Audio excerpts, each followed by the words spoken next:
Alright, it's a review on a XTD clutch. There you go. It's been in there for, you can tell, it's been in there for a long time. I'm guessing, I never did do the mileage, but it's been on there for quite a few years. I'm thinking probably 30,000 miles. Yeah, about 30,000 miles. And it's the 6-puck. I never had an issue out of it.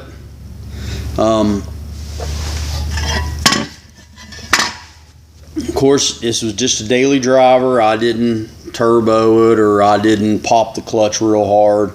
None of that stuff. Now, I had to rebuild transmission, had some bad bearings inside the transmission. Transmission was making a little bit of racket when I'd go to start moving and let the clutch out. But I've still got a little bit of pad left on here. I could probably still run that thing probably 10,000 miles or better. Now this hard material, I'm almost into the, it ain't far from being into the rivet right there. So this thing was needed to be changed. So I wouldn't run these hard discs for no more than 30,000 miles. That's daily driving. And that's just letting the clutch out, all that stuff. Now, a lot of people's complained about these clutches. They're giving way right here, like these pieces are breaking off. These things are very hard. They're supposed to be ceramic, copper, or whatever.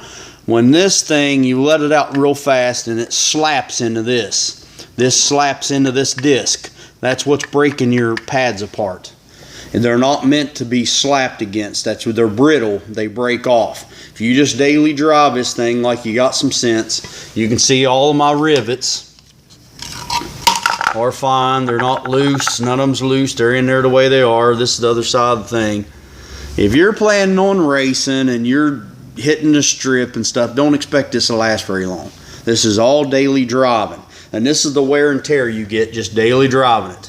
So if you started, you know what I mean, you banging the clutch real hard, it's not going to last you no time. If you're going to do that stuff, you need to go to twin disc or something that's going to hold up to that kind of punishment. Now this plate here, this was all brand new, this plate here. Now you can see there's a nice little groove right there. It's all flat across there. It's not too bad. There's a little bit of a, not very much. I mean, I can feel it with my finger. Can't really feel that, but you got a little groove from there to the edge where the clutch friction plate was going around on there. It ain't real bad, but you know, it's because that material's so hard. It just rips that metal. But it was doing its job. That's all I can say about that. I don't have no complaints about it, other than you know, if I hadn't pulled my transmission, I would have been replacing this clutch, due to the fact is there's not much pad on these things. There's not enough pad on this thing to get, you know, like 50, 60,000 miles out of it.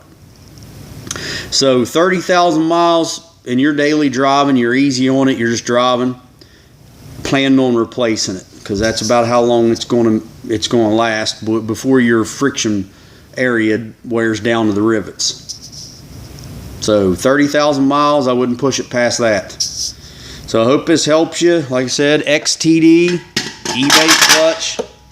The throw-out bearing did fine. I could still use it, but I've bought a whole new kit here.